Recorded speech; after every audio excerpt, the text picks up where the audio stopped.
দূষণ মুক্ত বাংলাদেশে আপনাদেরকে শুভেচ্ছা জানাচ্ছি।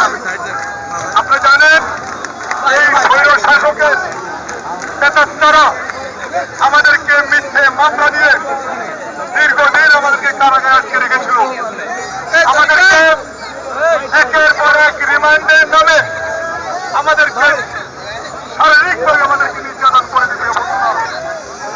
ইনশাআল্লাহ আমরা শহীদ জিয়ার আদর্শ থেকে আমরা পিছু ধরিনি। এই দেশে এই অপশক্তির পতন ঘটে ইনশাআল্লাহ আমরা সুন্দর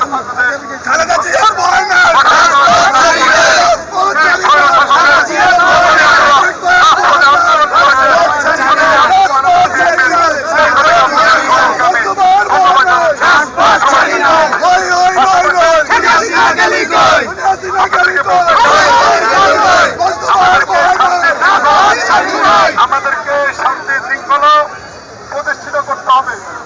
অত্যন্ত শান্তির সাথে সুষ্ঠুভাবে আমরা রাজপথে আমরা আমাদের বিজয় উল্লাস করব, যাতে আমাদের বিজয় উল্লাসের মাধ্যমে কারো কোনো ধরনের কোনো ক্ষতি না হয় সেদিকে আমরা সজাগ থাকব।